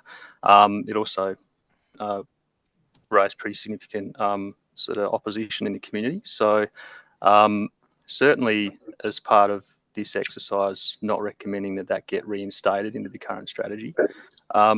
Now, the Churchill Road access, as Craig from the Shire indicated, there's access east, west and north for the Shire in the event of an emergency. East and west is South Coast Highway, so it's Highway 1. It's a very secure access east and west. The strategy before you sets out the Churchill Road is, I believe it's an acknowledgement that it's an existing other access out. It does acknowledge that it's not ideal, it's not perfect, it's certainly got its own inherent risks. As alluded to by Mr. Thornton's submission, it is vegetated, it's narrow. So I certainly wouldn't see it being utilised as something that the Shire would ordinarily direct people to be using in an emergency, other than if a situation arose where South Coast Highway was unable to be used and you had to move towards the east, to the east. So I think as far as background goes, that's probably what I would say on that. However, if there's any questions on more details, I'm happy to take them. And is any further detail? Yep. Through the chair, just interested that it's such a big issue, bushfire there. I'm just surprised that DFS involved at this stage to provide any perspective on it, or I'm happy to respond if that's okay with David and Mark. DFES did provide a submission, it's submission number 82. And the level of details that the DFES were looking at were those areas that are proposed for future development, rather than looking at the holistic evacuation in the event of a fire. One of the items that is also included in the strategy at I'll just double check here on the number. It's within the text itself at 3.3.2.4 is the identification of a north-south road, the Nornalup Tyndale Road, which is identified for future upgrading. What is also needed to be understood is that some of the items that the presenters talked about was evacuation in the event of during the tourism season. And as we know, under the new short-term accommodation requirements is a management plan for tourism ventures to have in place. So if there is a fire event that is coming online, there is a requirement for early evacuation anyway. And as has already been alluded to, the South Coast Highway is highway number 1, and any direction would be done by DFES on those. No, thanks for that. So one of the deputations, the first gentleman talked about that it was actually directing people north, I think, along Churchill Road into it. So that's, from based on what you're saying, then that's not necessarily actually would be directed towards through the chair. Again, it depends on the nature of the fire and the direction of the fire. The majority of the accommodation within Denmark and its surrounding areas is along the, the artery of South Coast Highway and Shadforth Road. There is already a bridge at Churchill Road. It is narrow, yes, but it is serviceable. It is, it comes under the care and control of the local government. It would not be the first option in an evacuation event. Unless South Coast Highway is blocked off at both ends, which I've never seen myself. I'm a resident of the South Coast, and again, in those events, DFES would, if you had a, Category 1 fire, DFES would be there directing it, as would the West Australian Police, and they would make sure that the options are available. And in the early beginnings, under the new regulations for short-term accommodation, there has to be an emergency management plan, including evacuation. And for some of the larger accommodation providers, such as hotels, etc., as part of those management plans, would be not to take bookings for serious events. Thank you very much, Kate. Any other questions on that matter? Okay, we'll move on. Thank you. Thank you, Chair. So the deputation from Ross Thornton touched on a number of issues. Probably importantly, the hospital site, suggesting that should have been investigated for some sort of development. Particularly, I think mentioned was supermarket. As part of the preparation of the strategy, I understand that a number of sites were examined as part of a supermarket site, and that was touched on and supported by the local government's presentation. The hospital site's currently recreation reserve. It has heritage value, but it also contains quite a bit of remnant vegetation. So there's some fairly significant considerations that would need to be worked through for that site to be made available for some commercial use, such as a shopping centre. So we think that the settings are correct for the current strategy as proposed. I might ask Mark if he could address the two other issues that were raised. I think Churchill Road has been touched on and addressed, but particularly the idea of the lack of service commercial land, which again, we feel that we're comfortable with the broad application of the way the town centre is being addressed, particularly the Metcash site, lot 50 Hardy Road. But I'll just ask Mark if he could touch off on a couple of those points. Thank you, Mark. Thank you. Through the chair, yes, the strategy provides a few, I guess, interlinked mechanisms to address service commercial, light industrial directions over the life of the strategy. So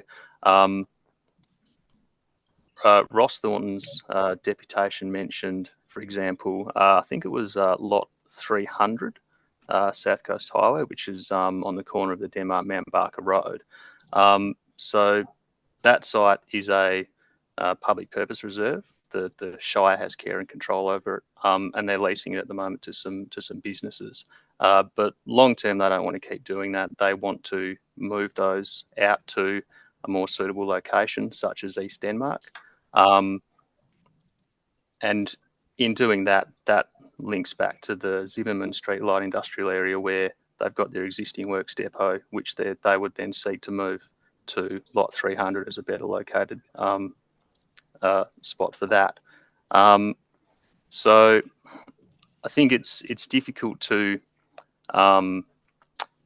change or unpick one element of it without considering how that might influence some of the other directions in the strategy. And as David's said, we feel very comfortable that the Shire's taken a very reasonable sort of position on this within the context of what it has to work with. It's acknowledged that, yeah, there's no simple or straightforward solutions necessarily, but the strategy provides a basis for them to work through some of those issues over the next 5-10 years hopefully to provide a better location for a lot of these uses. Thank you, Mark. Questions on service commercial land? Okay, we can keep moving, thank you. Okay, thank you. So Steve Allarding presented on the Hanson concrete batching plant. I think in the briefing previously to committee members, we had mentioned that this matter will have an opportunity or a second go to be considered through the local planning scheme. So the local planning scheme for Denmark is being prepared now. It's sort of in its early formulation stage. The local government is grappling with the issue. Its preference is to see that use move in the longer term.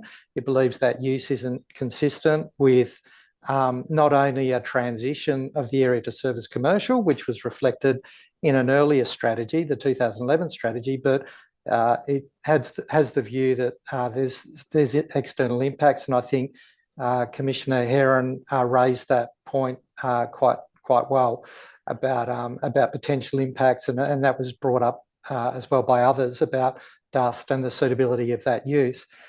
The way that we view the submission is that we agree that the use does have an important commercial role in supplying concrete, specialised concrete to the land development process and building industry. We feel that the issues, though, that the committee has to consider are land use planning issues.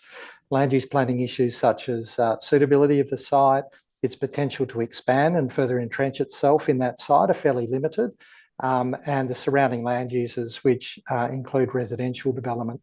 We don't have a lot of detail yet about how much of an impact that use is having. Anecdotally, I think they're saying that it's operating fairly well, but we think that the current position that we put forward, the recommendation to the committee, is soundly worded in that that matter should be addressed through the scheme preparation. Additional use, we don't think should be supported in the strategy, but that would be left open for further consideration. I think the proponent is suggesting and has put forward an alternative to include additional use specifically in the planning strategy. So yeah, I don't have anything further to add unless any of the others in my team do, Mark or Alice. Thank you, Chair. Thanks, David. Are there any questions on the concrete batching plant? No, thank you very much, David. Keep going. Okay. Metcash site. This, yes, from Road Group.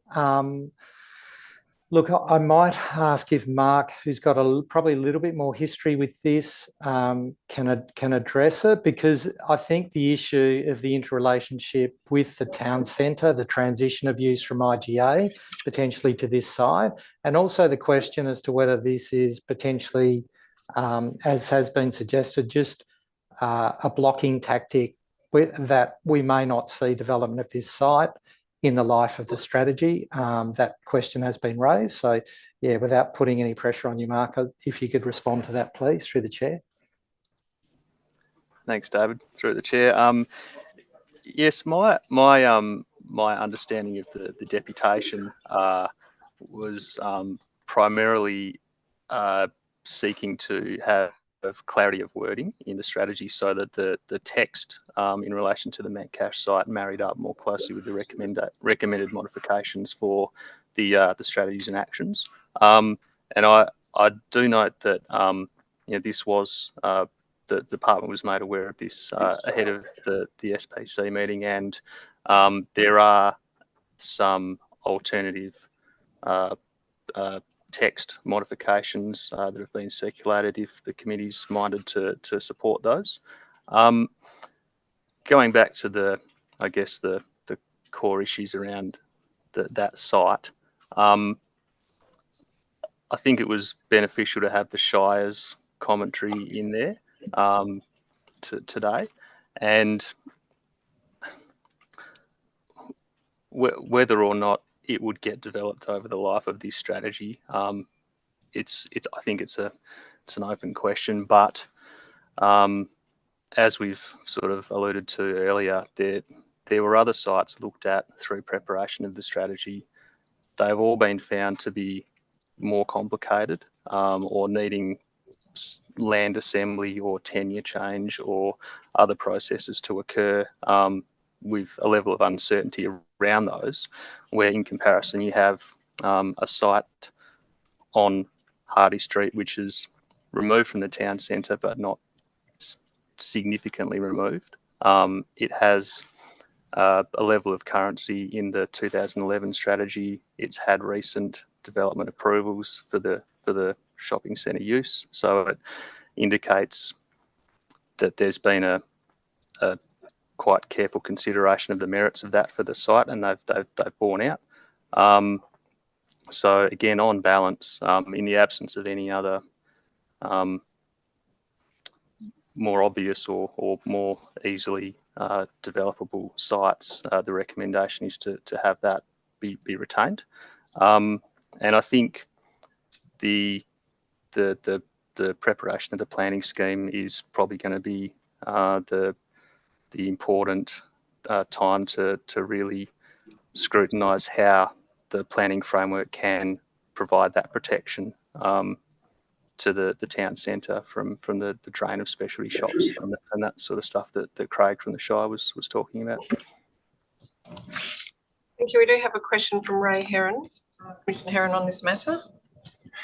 Yeah, thank you, Mark. And yes, I concur that planning can only control so much. We can manage development, but we can't force it to happen. And I think that that's an important component. And this is a strategy. And I think you have touched on the fact that the scheme component will be the next level. I think the key component that was raised in the submission was about that alignment of wording, which was about whether some specialties can be accommodated on the site. And my understanding from you is that you are in agreement with some changing to that text to align. Is that correct? Yes, that's correct. Okay, no, that's fine. And there is wording associated with that. I'm just trying to. Yeah, that's right. We will need that. I think we've had something put to us by the in the deputation, but it's not actually offering an alternate word. It's just raising the issue, which is saying alternate words there in the written deputation. I think some alternate words proposed. I've got the section where the issue that they have is in relation to, they've said page 418 of the agenda, depending on which way you're reading the agenda. That might be confusing, but it talks about the strategy recommends against the inclusion of any specialty tenancies within a future supermarket development at lot 50. But they also talk about the strategy and actions, talking about the needs assessment and net benefit test will inform an appropriate limitation on the number of small specialty tenancies. So they're saying there's a bit of a discrepancy there. So through the chair, I understood from Mark that there has been some wording prepared by the department. Is that correct? That is correct. Right. So if I could just explain through the chair, we are in agreement of the thrust of the submitted that because there's a strategy component and action, and there is also the background component of the strategy. So allowing those to align makes sense. So we have provided that through to Commission support, and it may just be a case of that document being retrieved.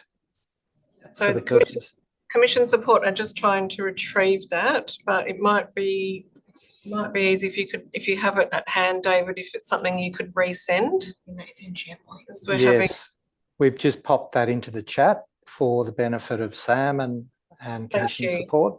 Thank you. Thank you. Well, we can take that and deal with that when we come to the recommendation. So thank you very much for providing that. Any more questions on the Metcalfe site? Okay.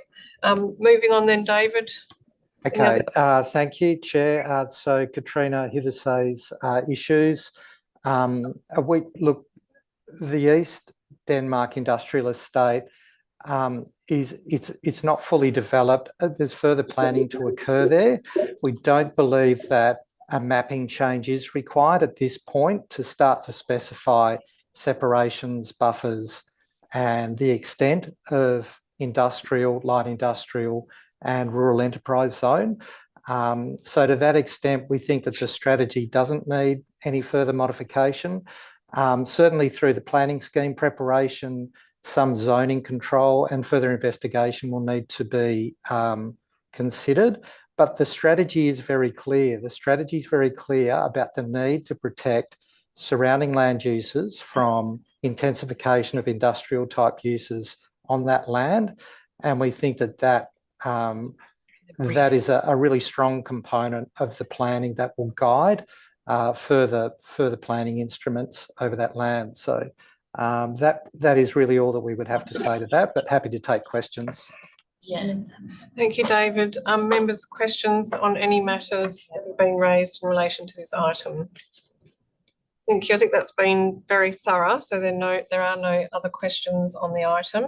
So we will move to the recommendation, if I can just bring that up.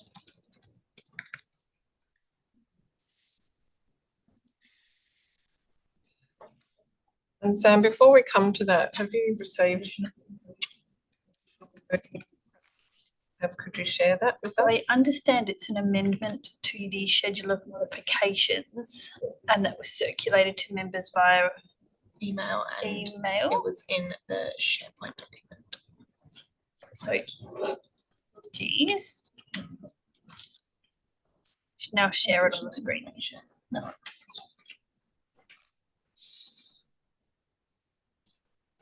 Yeah.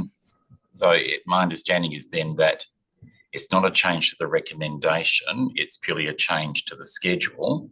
So if we just merely note that the schedule in attachment 4 is inclusive of the changes that have been provided, is that? Yes, we would need to note that there has been a change in the recommendation. Yep. So I'll just bring up that proposed modification.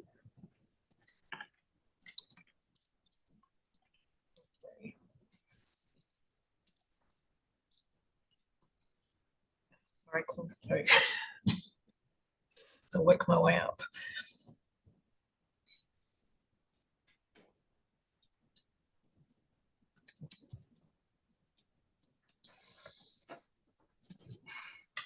So, can everybody read that?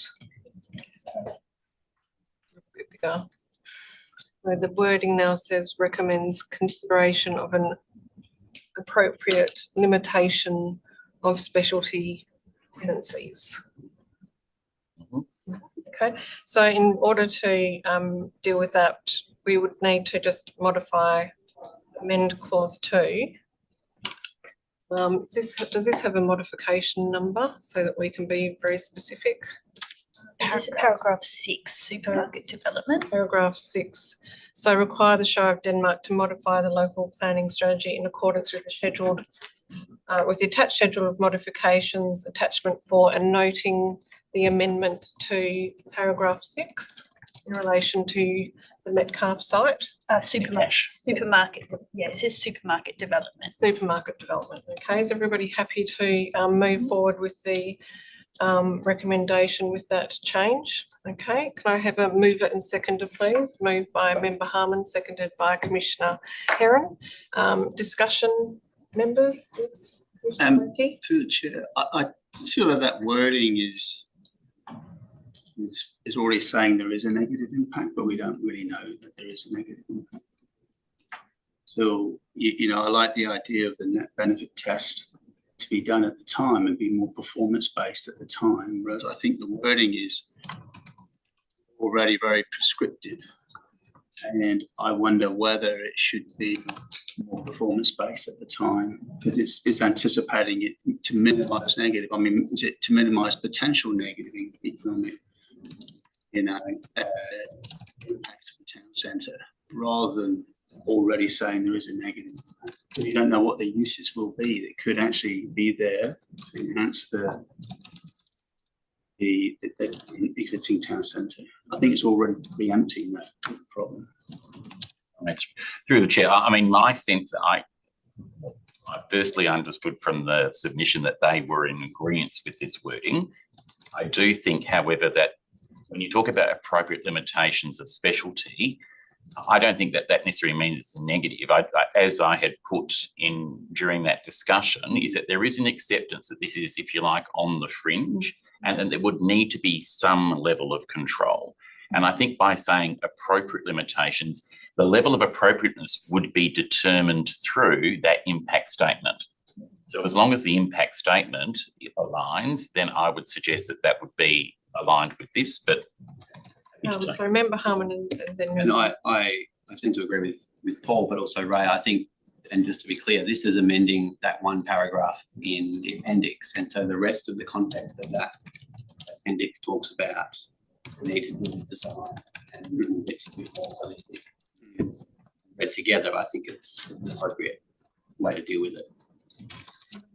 I just think I'm strongly in agreement with Bruce in that I think the first part of the sentence prior to the bit which says recommending the appropriate limitation sounds incredibly negative, and it's sort of like a preconceived concept which could be proved to be outdated within 1 to 2 years. I just think that first section unnecessary and probably shouldn't be written that way. It needs to say that you're going to minimise negative impact, economic impacts, fine, but then and social impacts from a drop in the activation of vibrancy. Those words and that wording, I don't really support. Okay, well, we have moved it with this as part of the, so we would have to then have an amendment because as it stands. Is it possible just to delete that section?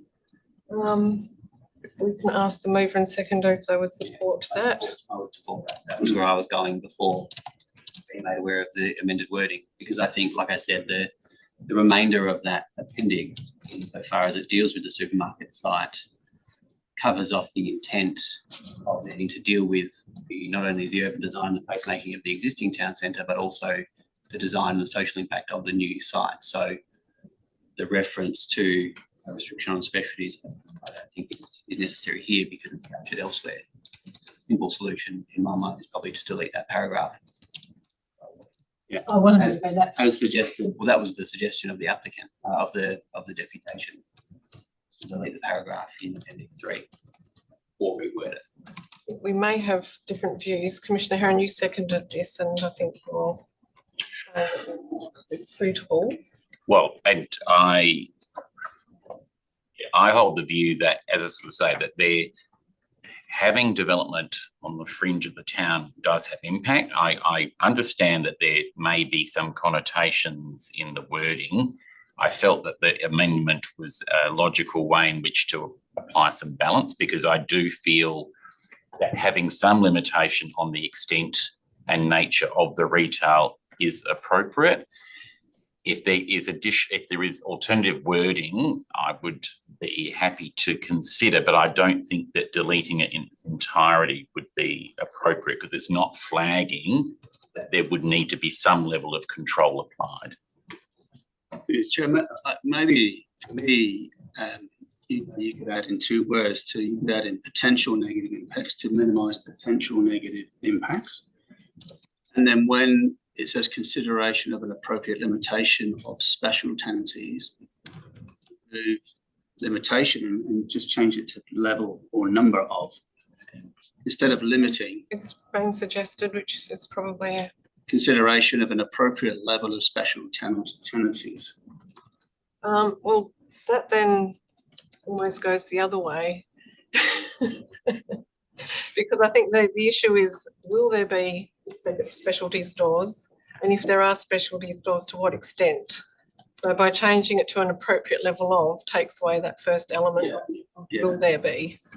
But I think you don't know what the specialties will be at this moment in time. And I'm concerned that we say we arbitrarily pick 8, 5, 6, whatever, and they could be completely complementary and provide a real service to the community.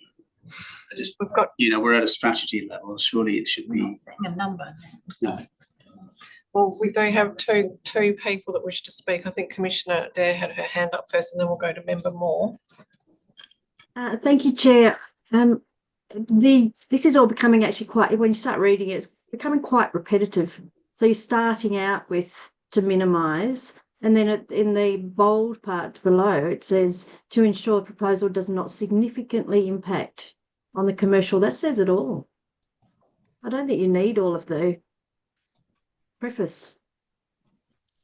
So, Commissioner Adair, just to be clear, which part are you suggesting is superfluous? I think the non-bolded start of it, to minimise potential negative economic impact on the town.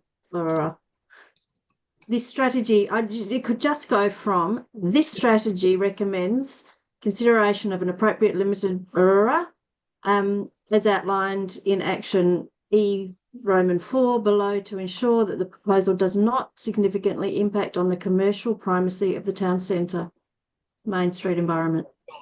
Yes. Is that supported by the mover and seconder? To be fair, that's what my point was, that if you could get to that, that's as simple as you need to be. Yep. And the opponents did say they agreed to the words a limitation. Mm-hmm. Yeah, so that's been supported by the mover and seconder. So happy to accept that this is the motion that we're dealing with. Yep. Yep. Okay. And so that's dealing with that particular issue. It seems that everybody's comfortable with that now. Members, are there other issues that you wish to raise for discussion? There have been quite a few. Anything further? Through the Chair, only to acknowledge both the efforts of the departmental staff and the Shire in dealing with what is clearly a highly complicated strategy for a very high pressure growth area. Yes, thank you very much, Commissioner Heron. I'd just like to say thank you as well, and a fantastic opportunity to actually be present in Denmark just 3 months ago now, Sam, in October, a little bit longer than that. It was an excellent opportunity to see some of these matters and visit sites and work with and hear from the town. We've had a number of deputations today talking about evacuation for fire, and we've had some really comprehensive discussion on that. We've talked about the hospital site, the extent of service commercial land. On the concrete batching plant site, I do understand that there is that second opportunity during the scheme to revisit this, and I think that the request before us today to have that additional use is probably just not allowing that issue to really play out and be further dealt with through the scheme. So I support where we've landed with that as put to us today. Non-conforming use rights do allow expansion of the site and for the use to continue in any case.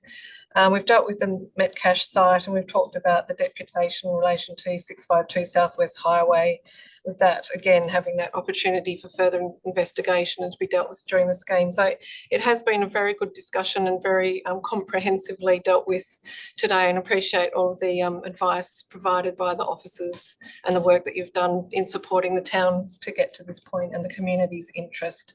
So I'm happy to support this strategy. Any other comments? Okay. Any dissent? That's carried. Thank you very much.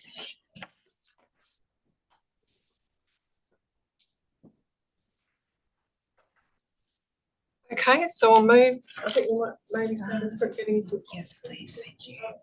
Member Knight, welcome back. We are now moving to item 3.2, which is the standard structure plan for lot 100 Brockman Highway, Carradale. Amendment number 1, and we're joined again by Mark, David and Alice. So thank you for staying with us. You've heard the deputation today from both the proponent and landowner and the Shire. Are there any comments that you wish to add, David, Mark or Alice?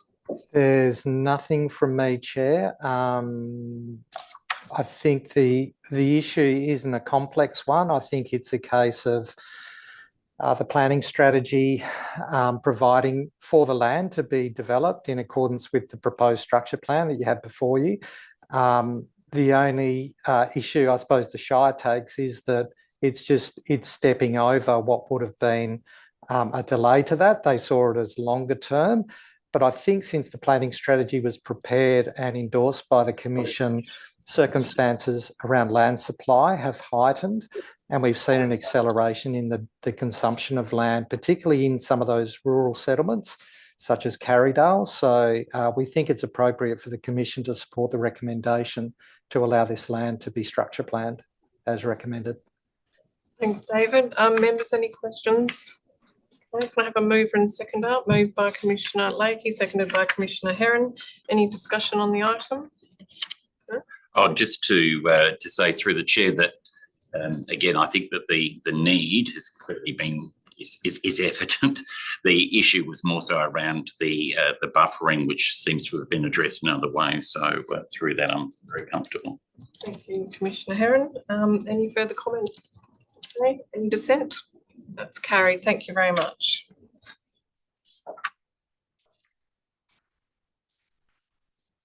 And thank you, Mark, David and Alice. Thank you. We now do have some confidential items to deal with today, so we'll ask for a mover and seconder that we go behind closed doors for these items. Moved by Commissioner Brooks, seconded by